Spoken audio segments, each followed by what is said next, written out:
옆 사람과 이렇게 인사하겠습니다. 잘 오셨습니다. 환영합니다. 축복합니다. 네, 여러분 마음에 평안이 있으세요? 아멘. 우리 자신 있게 아멘을 외쳐주시길 바랄게요. 여러분 마음 가운데 주님이 주신 평안이 있으세요? 아멘. 혹시라도 오늘 이 가운데 우리 마음 가운데 주님이 주시는 평안이 없다면 우리 찬양하는 가운데 주님께 구하기를 소망합니다. 아버지, 내 안에 주님께서 주시는 평안이 있기를 소망합니다. 주님께서 주시는 기쁨이 있기를 소망합니다. 그래서 우리 찬양하는 그 시간만큼은, 그 예배하는 만큼은, 시간만큼은 주 앞에 어린아이와 같이 기쁘게 찬양할 수 있기를 소망합니다. 우리 이 시간 우리의 빛으로 오신 주님을 찬양하고자 합니다. 우리 어두운 마음 가운데, 이 어두운 세상 가운데 단 하나의 소망, 단 하나의 빛으로 오신 그 예수님을 우리 같이 한 목소리로 찬양하며 나아갑시다.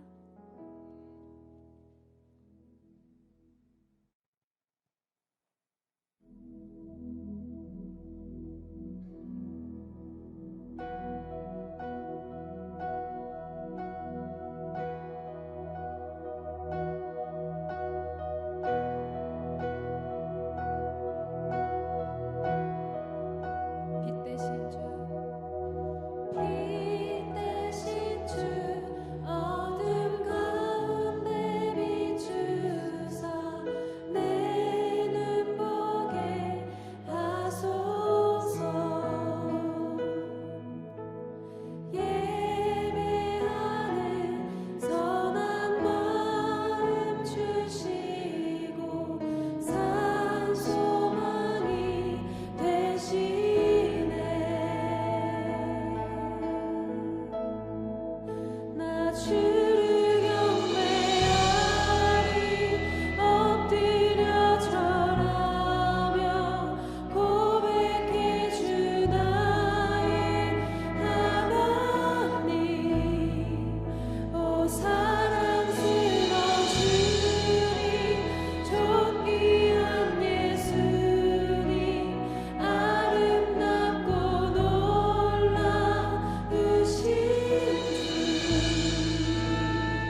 계속해서 우리 온 세상을 창조하신 그 전능의 주를 찬양하며 나아갑시다. 온 세상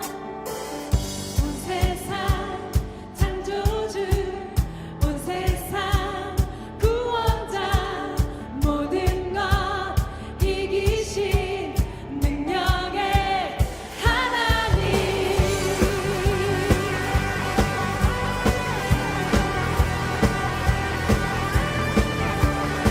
우리 성령과 찬양하며 나아갑시다. 온 세상 창조주, 온 세상 구원자, 모든 것 이기신 능력의 하나님. 모든 만물 주를 찬양해, 모든 민족 주께 경배해. 모든 승리하리, 열방하게 되리. 하나님께서 통치하시네. 모든 승리하리, 열방하게 되리. 위대하신 왕 여호와. 하나님 열방을 우리에게 주셨네. 그 명령 따라서 열방을 다시 한번 고백할까요? 하나님 열방을 우리에게 주셨네. 그 명령 따라서 열방을 취하리. 모든 만물 주를 찬양해, 모든 민족 주께 경배해. 우리 소리나게 찬양합시다. 모든 승리하리, 열방하게 되리. 하나님께서 통치하시네. 모든 승리하리, 열방하게 되리. 위대하신 왕 여호와.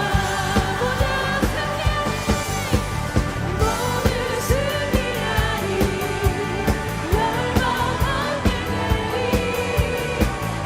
하나님께서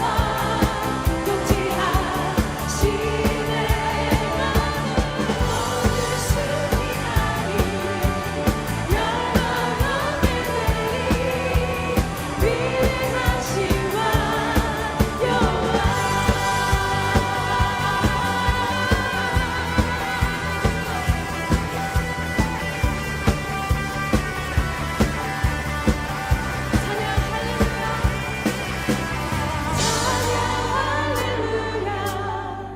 찬양 할렐루야, 하나님께서 통치하시네. 찬양 할렐루야, 찬양 할렐루야, 위대하신 왕 여호와. 찬양 할렐루야, 찬양 할렐루야, 하나님께서 모든 것을 통치하시네. 찬양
예수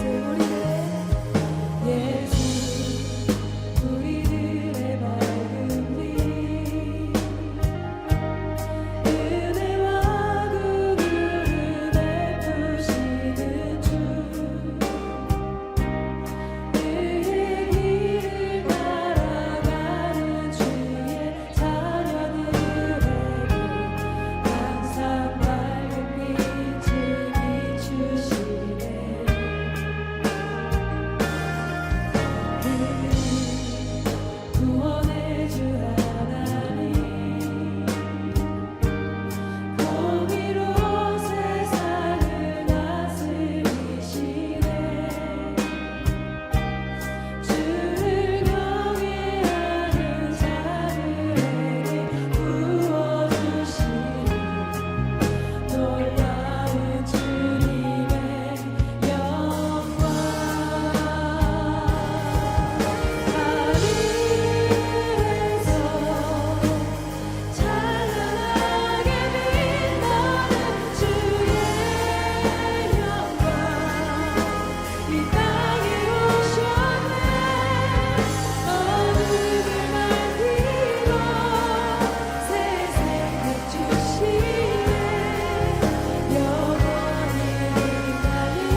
빛으로 오신 주님, 우리를 구원하실 주님, 어둠을 밝히실 주님을 우리가 찬양하며 나아갑니다. 아버지, 이 시간 세상뿐만 아니라 우리 마음속에 있는 어둠까지도 주님 회복하여 주시옵소서. 밝히 비춰 주시옵소서. 우리 시간 회복의 하나님, 주의 하나님을 부르짖으며 예배로 나아가도록 하겠습니다. 주여, 주님, 오늘 이 시간 우리에게 임하여 주시옵소서. 간절히 함께하여 주시옵소서. 우리가 부르짖는 그 하나님, 우리를 만나 주시옵소서. 오늘 이 시간 한 명도 빠짐없이 주님을 만나고 돌아가게 하여 주시옵소서. 주님, 우리를 만나 주시옵소서. 주님, 우리 함께하여 주시옵소서.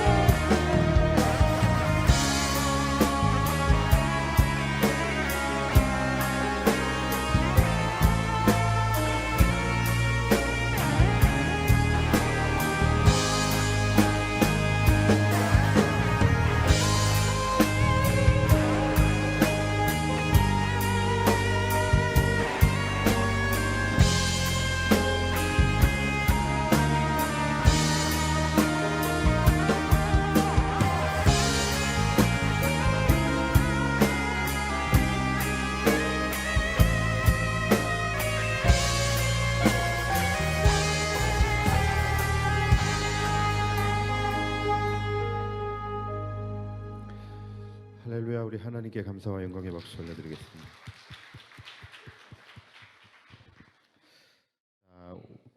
오늘은 이제 우리가 민수기 30장의 말씀입니다. 지난주에 28장, 29장을 한 번에 다 나갔고, 또 오늘은 30장도 한 번에 다 나가려고 합니다. 막판에 굉장히 속도를 내고 있죠. 여러분 꽉 붙잡으셔야 됩니다. 자, 오늘 본문은 서원에 대한 말씀이에요. 지금 이 시대에도 하나님께 서원을 하는 그런 성도들이 종종 있지요. 그렇죠? 보통 서원을 언제 하게 됩니까? 언제 하게 될까요? 아마 평상시에도 또 하나님이 어떤 마음을 주셔서 그때에 서원을 하시는 분들도 있을 테지만 대개는 양쪽으로 극단적인 상황일 때에 서원을 하게 되어지는 경우들이 많이 있습니다. 가령 지금 하나님의 도우심이 간절하게 필요한 상황일 때에, 지금 내 상황이 굉장히 급박하거나 궁해졌을 때에, 그때에 하나님의 도우심을 간절히 구하면서 그때에 서원을 하게 되어지는 경우들이 있습니다. 그리고 또 반대로 극단적인 경우, 하나님의 은혜가 너무나도 충만할 때, 그 하나님께서 나에게 그 베풀어 주신 그 은혜가 너무 감사하고, 또 하나님으로 인한 그 기쁨이 내 안에서 충만할 때에 우리가 감사의 서원을 하게 되어지는 경우들이 있겠죠. 그래서 이렇게 두 가지 경우에 우리가 하나님 앞에 서원을 하게 됩니다. 성경에서도 보면은 서원을 하는 그런 인물들이 있어요. 그런데 이 두 가지의 경우에서 또 서원을 하게 됩니다. 먼저 전자의 경우, 내가 굉장히 간절하고 또 하나님의 도우심이 이렇게 급박하게 필요한 상황 속에서 서원을 하게 되는 사람이 누구죠? 바로 한나도 있고 야곱도 있습니다. 야곱이 창세기 28장에 보면은 그가 형 에서를 피해서 바단 아람으로 도망을 가게 되죠. 도망을 갈 때에 그가 어디 집에 들려서도 뭐 숙소에서 잠을 못 자요. 그는 숨어 있어야 됩니다. 그래서 그가 베델이라는 곳에서 베개를 베고서 처량하게 그렇게 잠을 자고 일어난 후에 그 돌을 그가 그곳에 세우고 돌 기둥을 세우고 그곳에 기름을 붓고 하나님께서 간절하게 서원을 하게 되죠. 그 서원의 내용이 뭡니까? 하나님이 나와 함께 하시고 나를 지켜주셔서 내가 안전하게 아버지의 집으로 다시 돌아갈 수 있게 해주시면 내가 이 돌을 세운 이 기둥에 하나님의 집으로 내가 일컬으며 또 내가 하나님께서 나에게 주신 것의 10분의 1을 하나님께 드리겠습니다 라고 하는 그 11조에 대한 서원을 그가 하게 됩니다. 또 아까 말씀드렸던 그 한나의 경우도 있겠죠. 사무엘상에 보면은 한나가 아들이 없어서 마음이 심히 괴로워하면서 하나님 앞에 간절히 기도를 할 때 그때에 또 소원을 하게 되죠. 하나님, 나에게 아들을 주신다면 내가 그 아들을 하나님께 바치겠습니다. 그리고 머리에 삭도를 대지 않겠습니다. 이렇게 서원을 하게 됩니다. 또 그런가 하면 반대의 상황에서의 서원도 있어요. 반대의 상황은 바로 삭개오의 경우이지요. 삭개오가 예수님을 만났어요. 그리고 예수님께서 자신의 집에 오셔서 자신과 교제를 함께 나누시는 것에 대해서 그의 마음이 너무나도 기쁘고 감격스러웠어요. 그래서 그가 예수님에게 뭐라고 이야기를 합니까? 예수님, 내가 내 소유의 절반을 내가 가난한 자들을 위해서 쓰겠습니다. 그리고 만일 내가 지금까지 누군가의 것을 빼앗아 토색한 것이 있다라고 한다면 그것을 내가 4배나 갚겠나이다. 이렇게 말을 하게 되죠. 이처럼 우리도 때로는 하나님의 도우심이 간절히 필요하게 될 때에 그때 또는 하나님의 은혜가 너무나도 크고 감격스러울 때에 또는 하나님께서 나에게 어떠한 특별한 마음의 감동을 주실 때에 우리는 이 서원이라는 것을 하게 됩니다. 자, 그런데 문제는 뭐냐면 서원을 하는 것까지는 참 좋아요. 하나님이 기뻐하시는 일인 것은 분명합니다. 자, 그런데 문제가 뭐냐면 서원을 지키지 못하게 되어지는 그런 경우들이 있다라는 것이죠. 자, 여러분, 우리가 서원을 했을 때에 반드시 그것을 지켜야 하는 것일까요? 지켜야 하는 것일까요? 아니면 경우에 따라서 우리가 서원을 했지만 또 살다 보면은 나중에 삶의 상황이 바뀌게 되어질 수도 있고 또는 상황이 아니라 내 마음이 또 바뀌어지게 될 수도 있잖아요. 예, 그럴 때에는 우리가 서원을 했지만 그것을 무르거나 취소할 수 있는 것일까요? 자, 아니라고 말씀을 하셔요. 자, 일단 그 부분에 대해서는 분명하게 하나님께서 2절에서 말씀을 하십니다. 자, 2절 제가 읽어 드릴게요. 사람이 여호와께 서원하였거나 결심하고 서약하였으면 깨뜨리지 말고 그가 입으로 말한 대로 다 이행할 것이니라. 자, 뭐라고 말씀하십니까? 사람이 여호와께 서원을 하거나 서약을 했을 경우에는 그것을 깨뜨려서는 안 된다라는 거예요. 그것을 깨뜨려서는 안 되고 반드시 자기가 한 말을 따라서 그것을 이행해야 된다라고 말씀을 하시는 거예요. 지켜야 한다라는 거예요. 자, 이것이 서원에 대한 기본 법칙입니다. 자, 그러니까 서원이라는 것은 우리가 앞으로도 함부로 또는 경솔히 해서도 안 되고 굉장히 신중히 하셔야 합니다. 그리고 만약에 서원을 했다라고 한다면 반드시 그것은 지켜야 하는 것입니다. 지키는 것이 좋습니다. 자, 그런데 오늘 본문을 보면은 서원을 하기는 했지만 지키지 않아도 되는 예외 조항들을 말씀을 하세요. 자, 그것이 어떤 경우냐면 여자가 어려서 철이 없을 때에 서원을 한 경우도 분명히 있을 수 있겠지요. 자, 그럴 때예요. 자, 3절입니다. 그게 또 여자가 만일 어려서 그 아버지 집에 있을 때에 여호와께 서원한 일이나 스스로 결심하려고 한 일이 있다고 하자. 자, 그러니까 이 사람이 어렸을 때 어떤 서원을 했는지는 구체적으로는 우리는 알지 못해요. 그러나 대개는 아마 혼자 살겠다라고 하는, 그러니까 내가 하나님 앞에서 나시린으로 살겠다라고 하는 서원일 가능성이 높아요. 그래서 그가 이제 그러한 서원을 했을 때 이러한 서원을 했다 할지라도 그 아버지가 그 서원한 것을 듣고서 아무 말도 만약에 하지 않는다면 그 서원은 반드시 지켜야 되는 것이죠. 예. 자, 그런데 만약에 그 서원한 것을 그 딸이 서원한 것을 아버지가 듣고서 안 돼. 왜 네 멋대로 서원을 했어? 이거는 무효야라고 그렇게 선언을 하시면 그 서원은 지키지 않아도 된다라는 것이죠. 그것이 오늘 본문의 5절입니다. 자, 그러나 그의 아버지가 그것을 듣는 날에 허락하지 아니하면 그의 서원과 결심한 서약을 이루지 못할 것이니 그의 아버지가 허락하지 아니하였은즉 여호와께서 사하시리라. 자, 여호와께서 분명히 뭐라 그래요? 사하시리라예요. 그러니까 이것은 용서하신다라는 거야. 다시 말해서 이것은 용서의 문제라는 겁니다. 그러니까 여러분 서원이라는 것을 지키지 못했을 때는 그것은 죄가 될 수 있다라는 것입니다. 자, 그리고 두 번째 경우에 6절입니다. 또 혹시 남편을 맞을 때에 서원이나 결심한 서약을 경솔하게 그의 입술로 말하였으면, 자, 이 경우는 어떤 경우냐면 여자가 결혼을 하기 전에 어떤 서원을 했어요. 그런데 나중에 결혼을 하게 되고 결혼을 하고 난 다음에 남편이 그것을 이제 듣게 됩니다. 자, 그랬을 때 여보, 나 결혼하기 전에 하나님 앞에서 내가 서원한 것이 있어요. 내가 시어머니를 안 모시기로 서원을 하였어요. 뭐 이렇게 뭐 이런 식으로 뭐 이게 결혼하기 전에 했던 서원을 이제 얘기를 했어요. 자, 그랬을 때 남편이 그것을 또 듣고서 아무 말도 하지 않으면 그 서원은 어떻게 해야 됩니까? 지켜야 되는 거예요. 그 서원은 반드시 지켜야 되는 서원인 거예요. 그러나 남편이 그 이야기를 듣고 안 돼.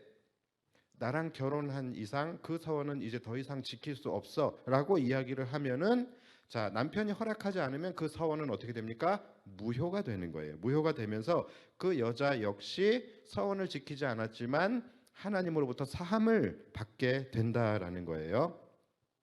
일상에서도 이런 일들이 간혹 일어납니다. 우리 뭐 소위 믿음 있다라고 하는 그 믿음의 형제 자매들이 뭐 본인이 마음에 품은 형제나 자매에게 이런 말을 하는 경우가 있죠. 아, 내가 기도하는 가운데 내가 너와 함께 내가 결혼을 하기로 내가 하나님께 서원을 했다. 뭐 이런 이야기라든가 아니면은 내가 기도하는 가운데 우리의 결혼에 대해서 하나님께 응답을 받았다. 이렇게 상대방의 의사와 관계없이 그냥 내가 기도하면서 서원했고 내가 기도하면서 응답을 받았다라고 이야기를 해요. 여러분, 이것은 로맨스가 아니라 공포물이죠. 그렇죠? 예, 이거는 무서운 거예요. 그렇죠? 그러니까 혹시라도 그런 말을 들으면 당황할 필요가 없는 거예요. 지가 아무리 서원을 했어도 내가 안 돼 하면 되는 거예요. 내가 허락하지 않으면, 내가 무효화시키면 되는 겁니다. 나는 허락할 수 없어. 이러면 되는 겁니다.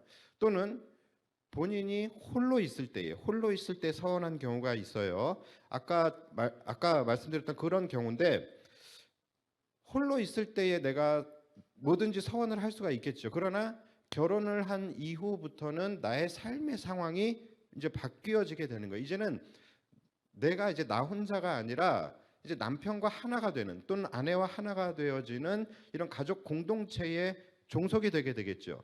예, 그렇게 되면서 이제 내가 서원했던 그것을 연계해서 지키지 못하는 상황이 충분히 일어날 수가 있겠죠. 그래서 지키기 위해서는 반드시 배우자의 동의를 얻어야 하는 그런 부분들이 있을 수 있겠죠. 가령 내가 싱글이었을 때에 내가 하나님 은혜 받고 내가 하나님께 하나님, 내가 1억을 하나님 앞에 헌금하겠습니다라는 서원을 했다고 쳐요. 자, 그리고 그가 이제 처녀로 있으면서 그가 한 5천만 원 정도를 하나님 앞에 헌금을 했어요. 자, 헌금을 하고 나서 그 다음에 결혼을 했네. 자, 결혼을 하니까 이제 내 삶의 상황이 이제 바뀌어지게 된 거죠. 그런 상황 속에서 내가 이 서원을 계속해서 감당하는 것이 이행하기가 쉽지 않은 그러한 상황이 된 것이죠. 자, 그때는 이제 남편의 동의가 반드시 필요하게 되는 것이죠. 자, 그럴 때에 그 남편이 서원의 내용을 듣고서 아무 말 하지 않으면 어떻게 되는 거예요?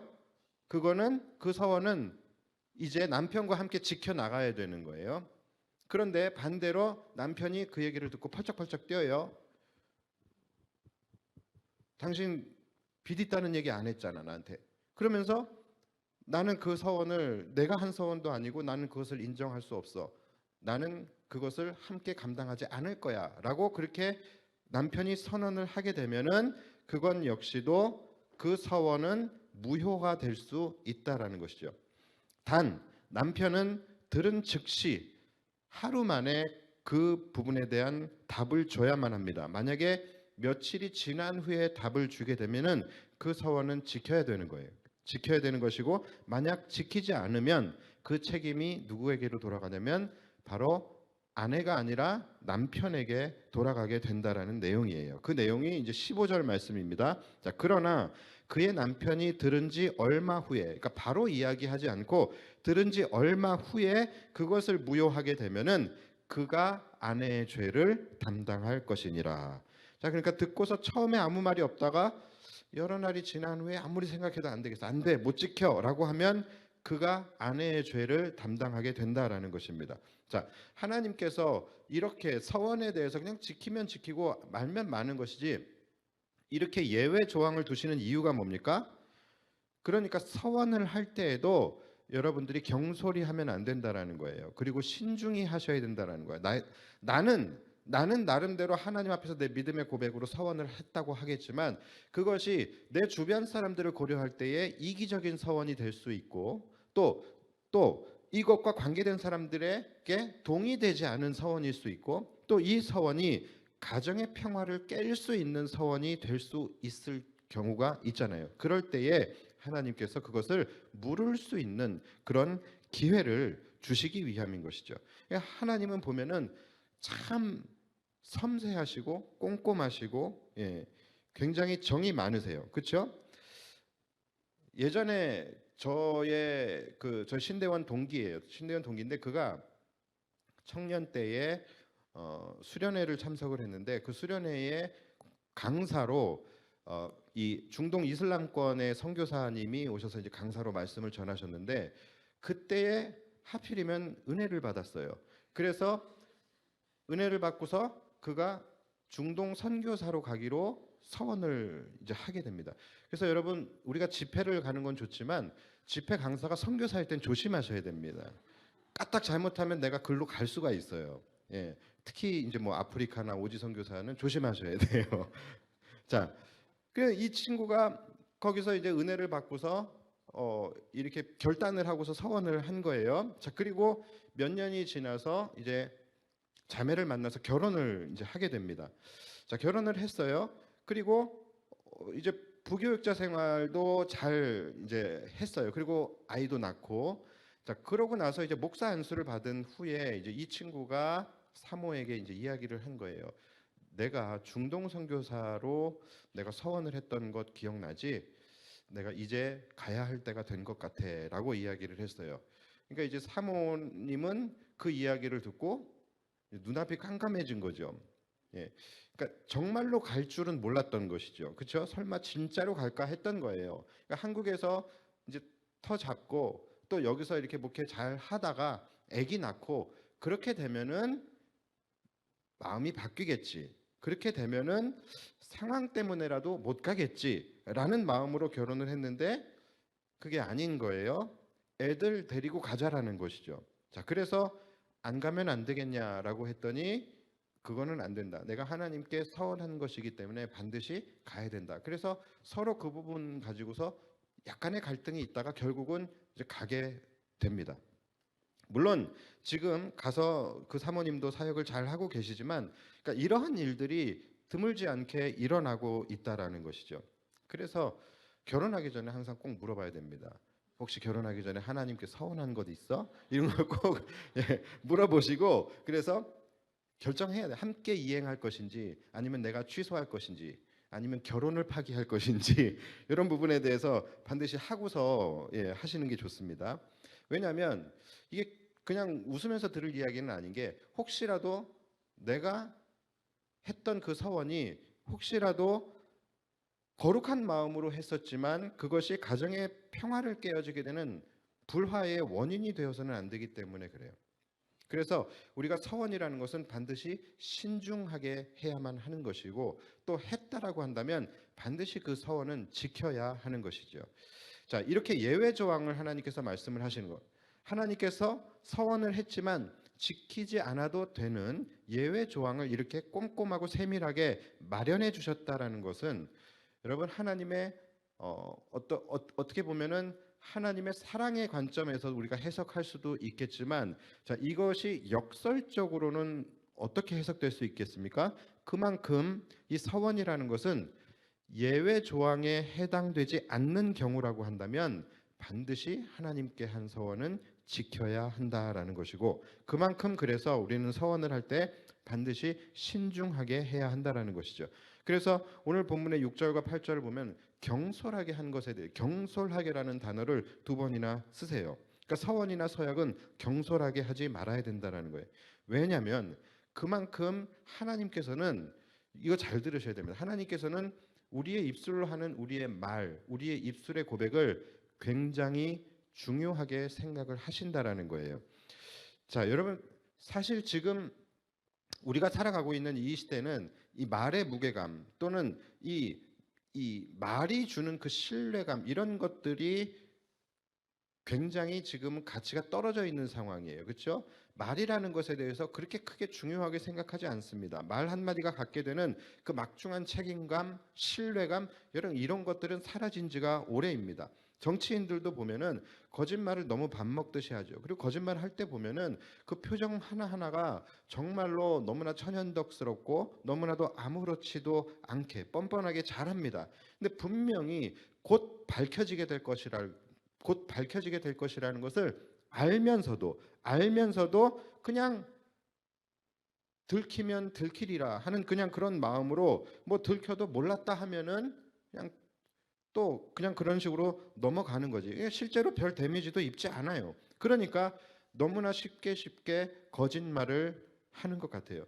근데 나라를 이끌어가는 지도자들, 정치인들도 그러는데 여러분 국민들은 오죽하겠습니까? 국민들도 마찬가지예요. 대부분의 사람들 또한 우리가 말로 하는 약속, 구두 약속이라고 하죠. 이런 것은 쉽게 어길 수 있다라고 생각을 하고 또 설사 그런 약속을 어긴다 할지라도 약속을 어긴 사람보다는 믿은 사람이 바보가 되는 그런 세상에 우리는 지금 살아가고 있습니다. 그래서 어떻게 합니까? 모든 말이나 약속은 다 문서화시키는 거예요. 그래서 계약서라는 것이 존재하고 또는 무슨 서약서, 이행각서 뭐 이러한 것들이 존재를 하는 것이죠. 그래서 말의 가치가 없으니까는 그 말을 문서화시켜서 거기다 도장을 찍어야지만 그것이 실효성을 갖게 되죠. 그러니까 여러분 말보다는 종이 쪼가리를 믿는 시대에 우리는 살고 있는 거예요. 그러니까 말의 가치가 종이 쪼가리보다 못한다라는 것은 여러분 굉장히 슬픈 현실인 것이죠. 법원에서도 마찬가지예요. 재판을 할 때도 100마디 말은 아무 소용 없어요. 아무리 말을 많이 했다고 해도요, 그것은 증거가 되지 않아요. 100마디 말보다 한 장의 종이로 판단하고 판결을 하게 되는 것이죠. 그러니까 법원조차도 사람의 말은 믿지 않는다라는 것이죠. 여러분 우리가 이것을 그냥 그런가 보다 또는 그런 것이 너무나도 당연하고 자연스럽게 여기며 살아가고 있지만 사실 이것은 참 슬픈 현실인 것입니다. 사람의 말이 이렇게나 가치가 떨어져 있는 그러한 세상에 우리가 산다라는 것은 슬픈 일인 거예요.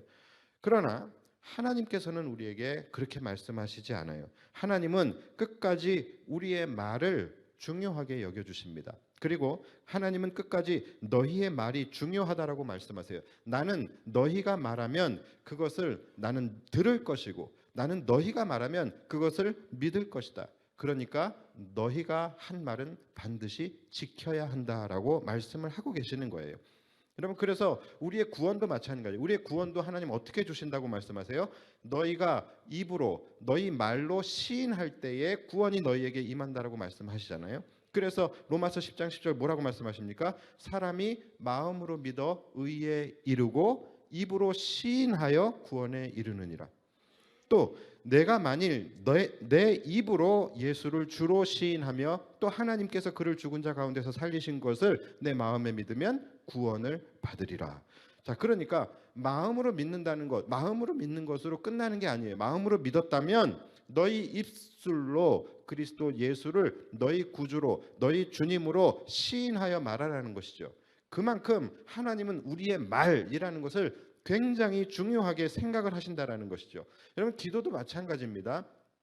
기도도 마찬가지. 꼭 우리가 기도를 해야지만 하나님이 나의 필요를 채워주십니까? 우리가 기도하지 않아도 하나님은 우리의 필요를 너무나도 잘 아세요. 그런데 하나님은 우리가 기도를 했을 때 일하시겠다라는 거예요. 에스겔서 36장에 보면은 하나님께서 이스라엘 백성들의 회복을 선언하시고 회복을 선포하시는 장면이 나오는데 이렇게 내가 너희를 어떻게 회복시킬 거야 이렇게 말씀을 하세요. 자, 그런데 그것을 다 말씀하시고는 36장 37절에 보면은 다 말씀하시고 이렇게 말씀하십니다. 그래도 이스라엘 족속이 이같이 자기들에게 이루어 주기를 내게 구하여야 할지라. 그러니까 하나님은 우리가 말로써 그것을 기도해야 일하시고 우리가 말로써 기도해야 들어주시겠다라는 거예요. 우리가 말로써 고백해야 구원도 이루어 주시겠다라고 말씀을 하시는 거예요. 그러니까 이처럼 하나님은 이 세상은 우리의 말에 가치를 두지 않지만 하나님은 우리 말 한마디 한마디에 굉장히 큰 가치를 부여하시고 그것에 권세를 주시고 그것에 힘을 실어 주시면서 우리의 말을 귀담아 들으신다라는 것입니다. 여러분 이것을 기억하셔야 돼요. 그래서 하나님이 우리의 말을 굉장히 중요하게 생각하시는 그 이유가 무엇이냐? 그 이유가 뭡니까? 그 이유는 그분의 말이 그만큼 중요하고 그분의 말씀이 그만큼 신실하게 하나도 거짓이 없이 다 이루어 가시기 때문에 그런 거예요. 그러니까 우리는 그까지 서원 좀 어겼다고, 그까지 서원 좀 어겼다고 그게 그렇게 뭐 큰 죄가 되나? 사람이 뭐 급박하고 궁할 때는 무슨 말이든 할 수 있는 것 아니야 이렇게 생각을 하겠지만 여러분 하나님의 입장에서는 그렇지 않다라는 거예요. 하나님은 그분의 말 한마디를 결코 우리에게 소홀히 여기신 적이 없으신 분입니다. 하나님은 이 세상도 말씀으로 창조하셨어요. 그리고 이 세상 모든 만물도 하나님께서 말씀하시면 그 말씀하신 대로 이루어졌습니다. 그렇죠?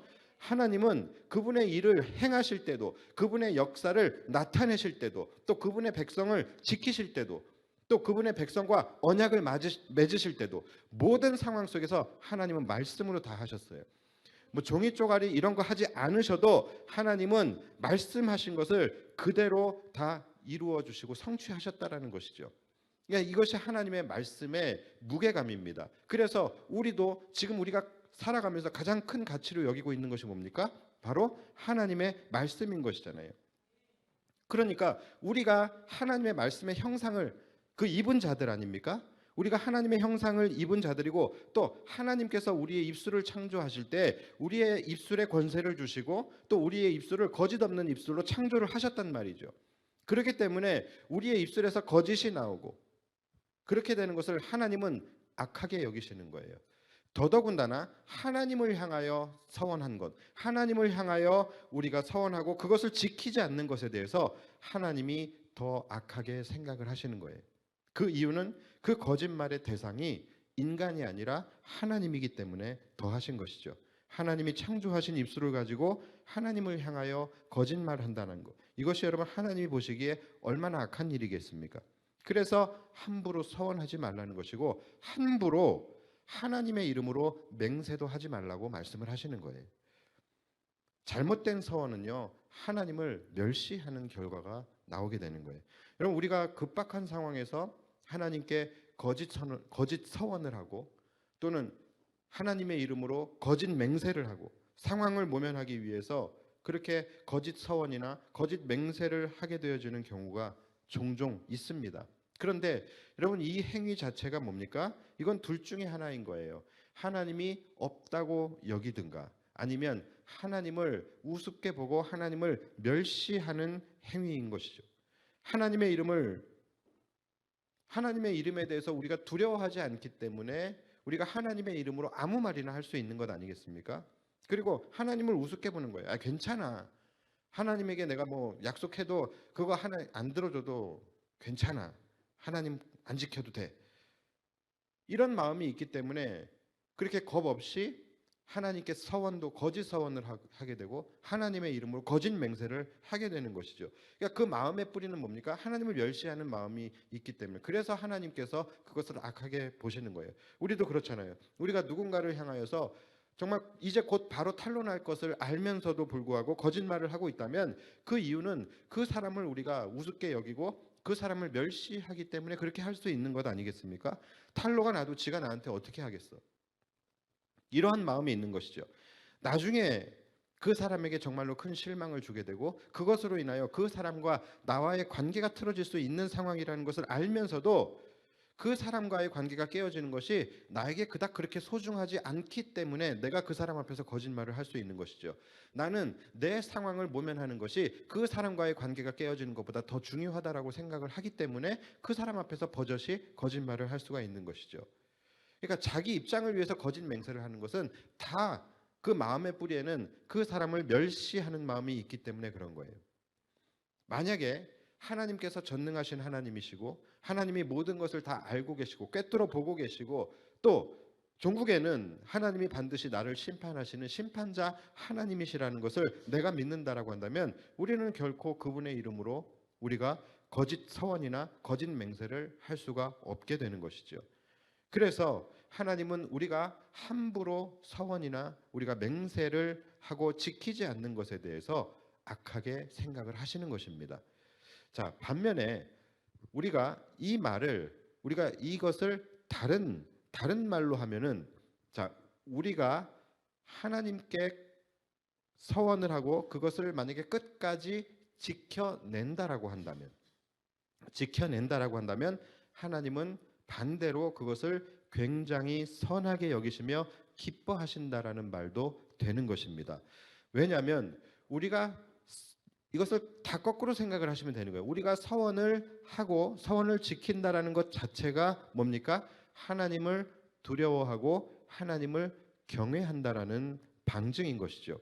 우리가 하나님과의 약속을 그만큼 소중히 여기고 엄중하게 여기고 있다라고 하는 증거가 되는 것이죠. 그러니까 여러분, 사실 서원이라는 것을 한다라는 것 자체는 굉장히 선한 것이고 굉장히 하나님께서 기뻐하실 만한 일인 거예요. 우리가 보통 언제 서원을 합니까? 아까도 말씀드렸지만 우리가 때로는 막 급박한 상황이 되었을 때에, 또 하나님의 지금 어떤 강력한 비상 섭리가 필요하게 될 때에, 그때 하나님의 간절한 도우심을 구할 때 우리가 그때 서원을 하게 되잖아요. 그때는 정말로 간절하죠. 하나님, 지금 나를 도와주신다면, 하나님, 지금 이 상황만 하나님께서 좀 피해갈 수 있도록, 또는 이것을 좀 이길 수 있도록 하나님께서 좀 도와주신다라고 한다면, 내가 진짜로 내가 뭣도 하고 이것도 하고 저것도 하고 어떻게 살고 이렇게 하겠습니다. 하나님, 저 못 믿으세요? 저 교회 집사입니다. 이렇게 막 이런 서원 할 거 아니에요. 급박한 마음에. 근데 괜찮다라는 거예요. 여러분, 그것도 선한 거예요. 왜냐하면 내가 이런 극한 상황에서 내가 하나님을 바라보고 하나님께 서원하며 매달린다라는 것 자체가 뭡니까? 그만큼 내가 하나님의 주권을 인정한다라는 거예요. 그만큼 내가 하나님을 의지하고 있다라는 말이고, 지금 이 상황을 해결해 주실 수 있는 분은 하나님밖에 없다라는 것을 고백하는 믿음의 고백이기 때문에 이것은 선한 것입니다. 그래서 서원을 하는 것 자체는 여러분 선한 것이고 하나님이 기뻐하시는 일이에요. 그래서 여러분, 우리가 서원을 하고 또 그것을 지켜내는 것은 굉장히 성도들에게는 유익이 되는 것입니다. 그러니까 여러분, 오해를 하지 마세요. 서원을 함부로 하지 말고 경솔하게 하지 말라라는 것이지, 서원은 악한 것이니 하지 말아야 된다, 이런 것이 전혀 아닌 거예요. 지키지 못할 서원, 또는 지키지 않을 거면서 단순히 그냥 내가 그 상황을 모면하기 위해서 하는 거짓 서원, 이것을 하지 말라는 것입니다. 그것이 하나님이 보시기에 악한 것이고, 또 이것이 하나님 앞에서 큰 죄가 될 수 있기 때문이에요. 그러나 그것이 아니라 우리가 하나님 앞에서 하나님의 주권을 우리가 인정하면서 진실된 마음으로 하는 서원은 성도들에게는 굉장히 큰 유익이 되고 또 굉장히 큰 축복의 통로가 될 수 있다는 것을 여러분 기억하셔야 됩니다. 근데 항상 문제는 뭡니까? 사람의 마음이 간사하다라는 거예요. 사람의 마음이 화장실 갈 때 마음과 화장실 나올 때 마음이 다르다라는 거예요. 항상 이것이 문제. 저는 이 속담을 만든 사람이 정말 천재라고 생각을 합니다. 어쩜 이렇게 정확한 비유를 생각할 수 있었는지, 이것은 정말 성령의 도우심이 아니고서는 이런 속담을 만들 수가 없을 만큼 정말 너무나도 이 인간의 죄성을 정확하게 표현을 한 거잖아요. 그렇죠? 그러니까 급할 때는 하나님 붙든다니까요. 급할 때는 안 나오던 금창기 나온다니까요. 그런데 그래서 막 이번만 도와주시면 어쩌고 저쩌고 하는데, 막상 하나님이 도와주셔서 그런 상황이 좀 풀리게 되면 어떻게 됩니까? 그때는 이제 화장실에서 나오는 거죠. 그러니까 나올 때 마음이 달라지는 거예요. 그러니까 심지어 자신이 급박한 상황에서 하나님께 어떤 서원을 했었다라는 것조차도 기억하지 못하는. 근데 여러분, 그 사람 우리가 정죄할 수 없는 게, 사실 우리 다 그러거든요. 그리고 심지어 야곱도 그랬잖아요. 야곱도 그가 그렇게 막 돌베개까지 막 세워가면서 거기다 막 기름 붓고서, 하나님 나와 함께 하셔서 내가 가는 이 길을 하나님이 지켜주시면 내가 이곳을 내가 하나님의 집으로 하고 내가 11조를 하고 어쩌고 저쩌고 했잖아요. 그런데 막상 하나님이 지켜주셨어요. 그럼 그가 어떻게 해야 됩니까? 그가 베델로 돌아가야 되는데 베델이 아니라 세겜으로 가요. 세겜으로 가서 거기서 정착을 하려고 합니다. 그러니까 본인이 했던 서원을 새까맣게 잊어버리는 거예요. 하나님이 도와주시고 나니까 마음이 좀 편해지니까 이제는 베델이 너무 안 좋아 보이는데 세겜 땅이 좋아 보이는데 그래서 세겜 땅으로 가는 거기서 정착을 그래서 그 안에서 딸이 강간을 당하고 막 사단이 일어나게 되잖아요. 그래서 여러분 우리는 항상 이 말이라는 것을 조심해야 되고 특히 하나님께 드리는 하나님과 나와의 관계 속에서 드리게 되어지는 서원이나 서약, 맹세 이러한 것들만큼은 정말로 경솔하지 않게 신중하게 하셔야 하는 것입니다. 그 이유가 하나님이 막 성품이 막 칼 같은 분이시고 막 약속을 어기는 것에 대해서 막 극도로 민감해하시면서 막 극대노하시고 막 그런 하나님이 막 괴팍한 분이시기 때문이 아니라 반대예요.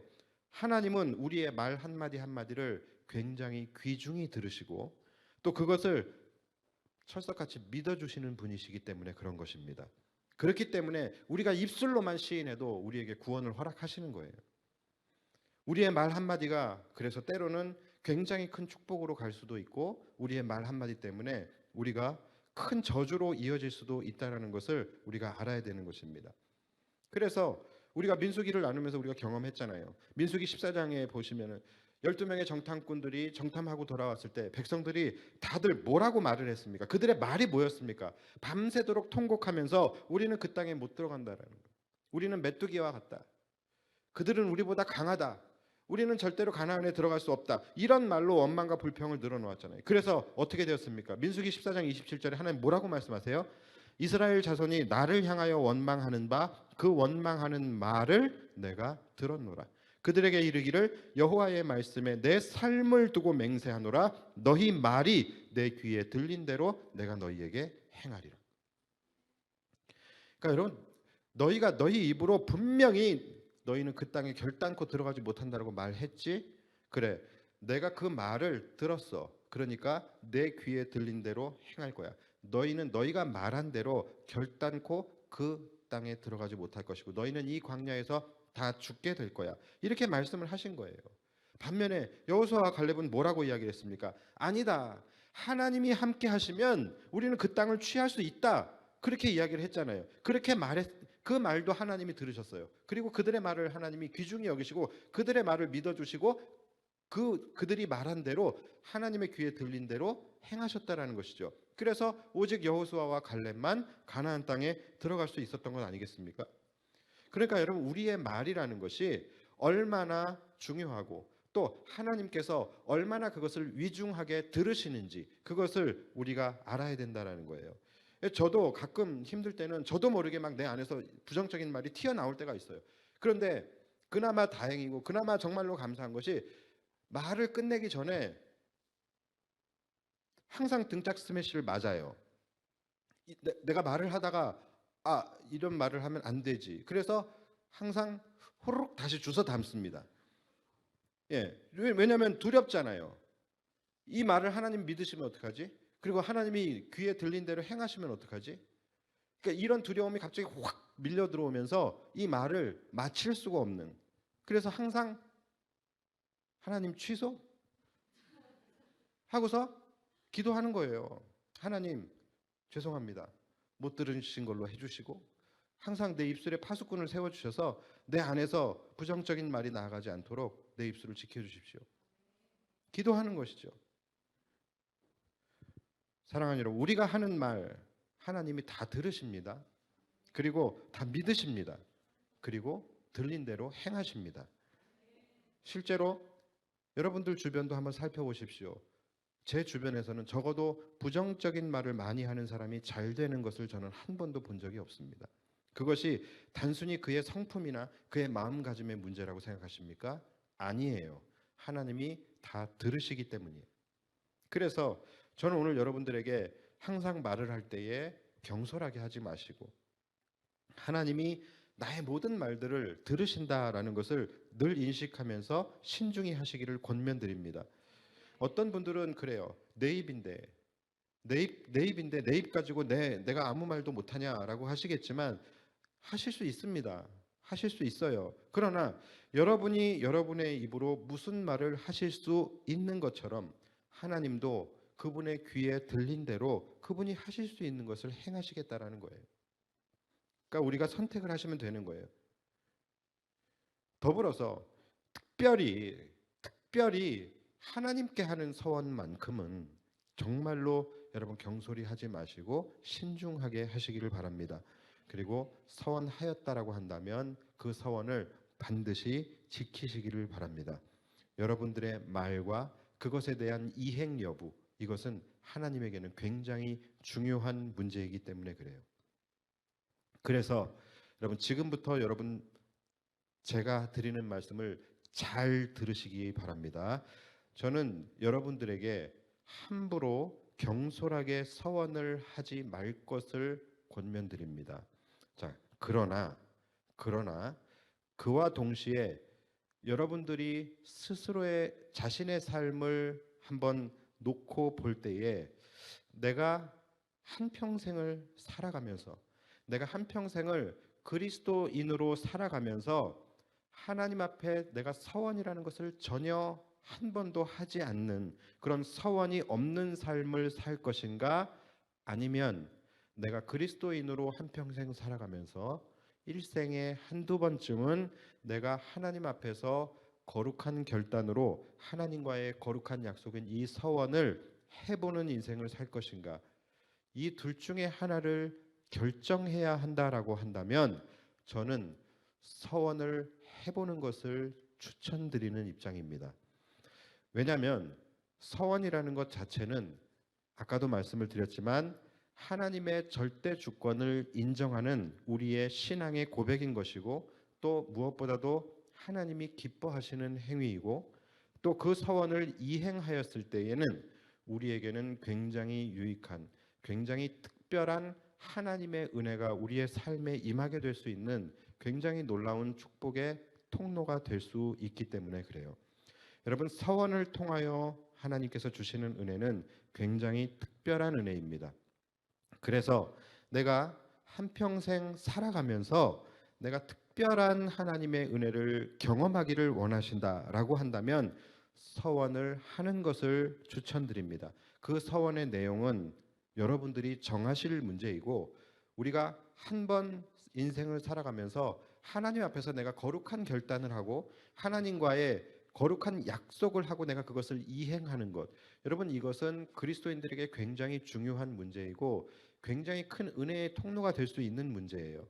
그래서 우리가 일생을 살아가면서 하나님 앞에서 하나의 약속도 제대로 지키지 못한다라는 것은 하나님의 큰 은혜를 받은 자로서 이것은 굉장히 죄송하고 부끄러운 일인 것이죠. 나를 살리기 위해 십자가를 지시겠다라는 결단을 하시고, 또 그것을 실제로 그 약속을 죽음으로 지키신 주님을 위해서 나는 그 어떤 것도 내가 약속하지 못한다, 어떤 것도 서원하지 못한다라는 것은 너무나도 죄송하고 부끄러운 부분인 것이죠. 생명을 달라는 서원도 아니고 그저 내 삶의 어떤 일부분을 내가 하나님을 위해서 드리겠다라고 하는 서원인데 그것조차 할 수 없다라는 것은 구원의 백성으로서 하나님의 이 놀라운 은혜를 받은 자로서 이것은 부끄러운 것이 아닐 수가 없는 것이죠. 물론 함부로 경솔하게 우리가 지키지 못할 서원을 하는 것도 조심해야겠지만, 때로는 우리가 살다 보면은 성령님께서 감당할 수 없는 은혜로 나의 마음을 감동하게 하실 때가 있고, 또 때로는 하나님께서 나에게 급박하고 간절한 상황을 허락하셔서 그 상황 가운데서 거룩한 결단을 하도록 우리를 이끌어 가실 때가 있다라는 것이죠. 그때에 그것을 우리가 외면하고 소멸시킬 수가 있겠냐라는 것이죠. 여러분, 제가 많이 얘기하지만 하나님께서 우리에게 결단을 요구하실 때에는 하나님이 우리에게 은혜를 주시기 위해서 결단을 요구하시는 것입니다. 그거 아셔야 됩니다. 여러분들에게 교사를 요구하시고 또 교사가 얘기가 나오는데, 교사뿐만이 아니라 뭔가 여러분들의 마음에 부담을 주는 어떤 결단을 하나님께서 마음속으로 그렇게 두드리실 때가 있어요. 여러분 그럴 때는 그것이 하나님께서 나에게 은혜를 주시기 위해서 나의 마음의 문을 두드리고 계신다라는 것으로 여러분들이 이해를 하셔야 되는 것이죠. 그 은혜를 내가 잡고 싶다라고 한다면, 그리고 그 은혜를 지나가지 않고 내가 그것을 놓치고 싶지 않다라고 한다면 여러분 거룩한 결단으로 하나님과 서원을 하시기를 권면드립니다. 그리고 그것을 믿음으로 지켜낼 때에 하나님은 우리에게 정말로 특별한 은혜를 허락하여 주실 줄 믿습니다. 마지막으로 매튜 헨리의 주석을 보면은 그가 서원에 대해서 이렇게 표현을 했습니다. 서원이라는 것은 분리의 울타리 혹은 담과 같다, 이런 말을 했어요. 아주 정확한 표현입니다. 여러분 울타리 또는 담, 이것의 기능, 이것의 특징이 뭡니까? 바로 경계를 정하는 것이죠. 그래서 울타리를 높게 치는 순간 나는 어떻게 됩니까? 그 안에 종속되게 되는 거예요. 그러니까 나의 자유가 그 울타리 안으로 제한되어지게 되는 것이죠. 여러분 서원이라는 것이 그런 것입니다. 서원은 나를 이 서원이라는 울타리 안에 종속시키는 거예요. 그러나 그와 동시에 울타리와 담의 또 다른 역할이 뭡니까? 바로 외부로부터의 공격을 막아주는 거예요. 들짐승이나 도둑놈이나 강도, 이러한 것들로부터 그 울타리가 지켜주게 되는 것이죠. 보호해 주는 거예요. 그러니까 서원이라는 것이 그런 거예요.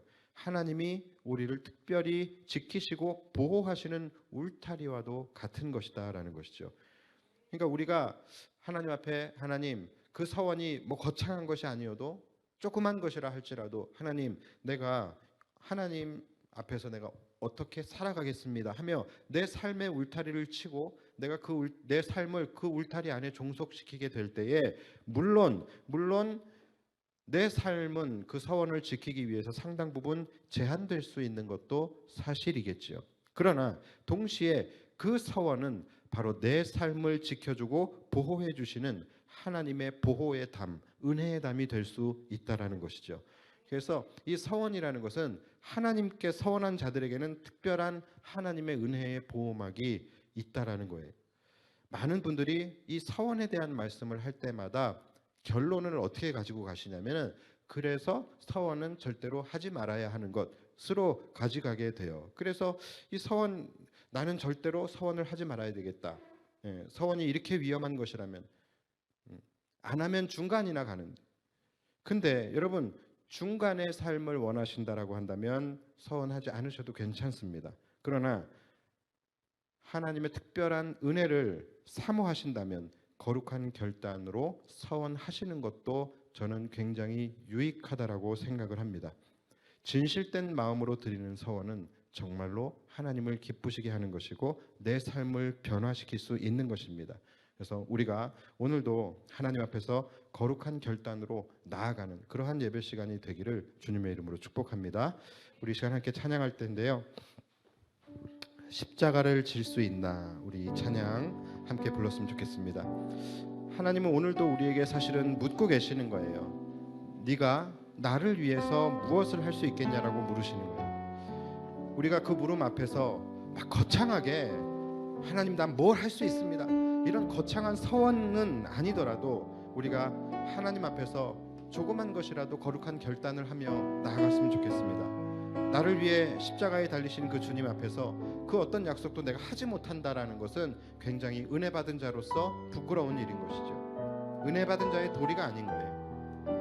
오늘 우리에게 너가 나를 위해서 십자가를 질 수 있겠느냐, 너가 나를 위해서 무엇을 할 수 있겠느냐라는 그 주님의 물으심에 우리가 믿음으로 반응하고 또 믿음으로 결단하며 나아갈 수 있게 되기를 바랍니다.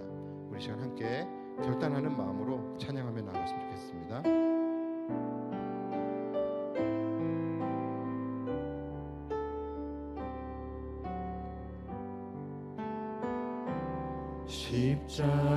십자가를 질 수 있나 주가 물어보실 때 죽기까지 다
다시 한번 믿음으로 결단하며 나아가길 원합니다. 십자가를 질 수 있나 주가 물어보실 때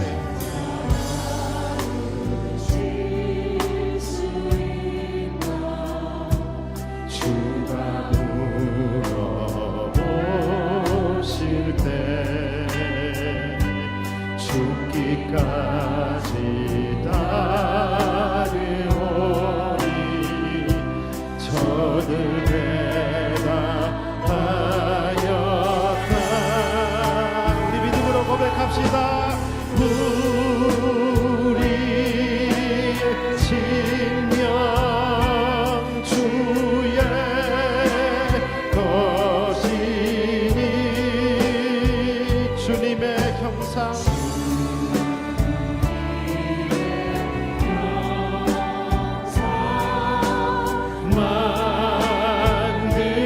만드소서.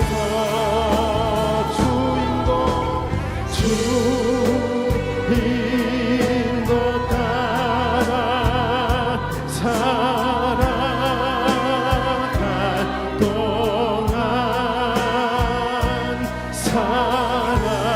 사랑과 충성을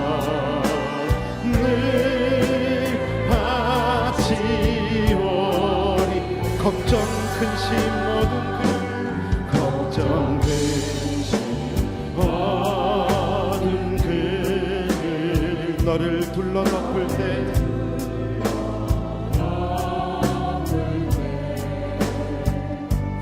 주께 내 혼 맡기겠나.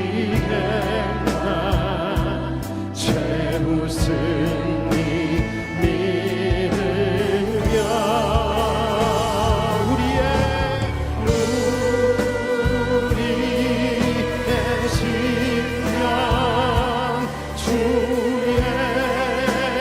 것이니 주님의 형상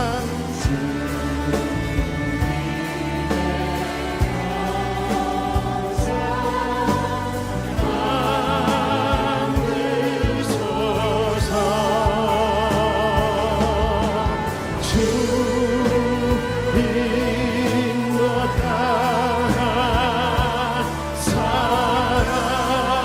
살아갈 동안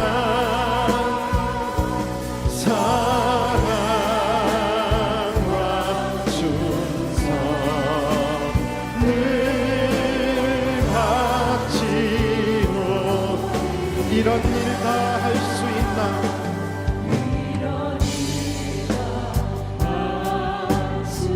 주님 우리에게 물어보십니다. 주가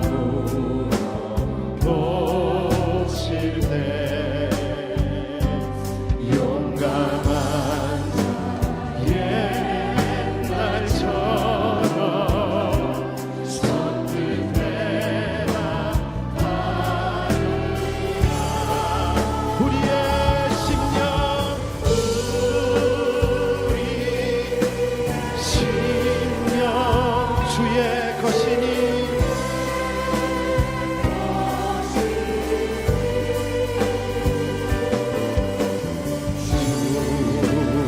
주님의 형상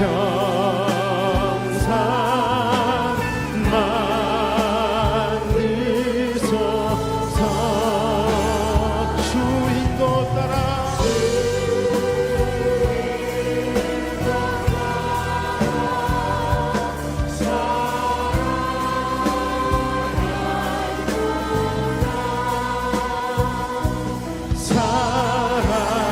사랑과 충성을 바치오리라. 내 영혼이 내 영혼이 확정되고 확정되어 싸우니 믿음의 눈 들어 주를 바라봅니다. 내 영혼이 확정되고 확정되어 싸우니 믿음의 눈 들어 주를 봐. 우리 다시 한번 고백합시다. 내 영혼이 영혼이 확정되고 확정되어 싸우니 믿음에 흔들어 주를 바라봅니다.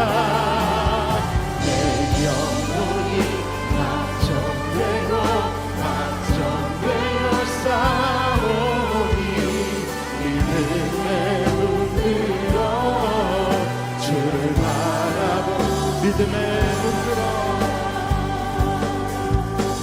믿음에 흔들어 주를 바라봅니다.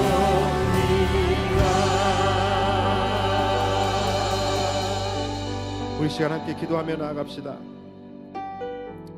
오늘 주님께서 우리를 향하여 너가 나를 위하여 십자가를 질 수 있겠느냐 그렇게 물으시고 나를 위하여 너의 마음을 확정할 수 있겠느냐 이 주님의 물으심에 우리가 믿음으로 결단하며 나아가기를 원합니다. 주님, 내가 십자가를 함께 지겠습니다. 내 마음을 확정하고 내가 거룩한 결단으로 나아가겠습니다. 이렇게 고백하시는 저와 여러분들이 되기를 원합니다. 하나님 앞에 결단하고 서원한다라는 것, 이것이 쉽지 않은 것이고 또 그것을 우리가 지키면서 살아간다는 것은 더 쉽지 않을 수 있습니다.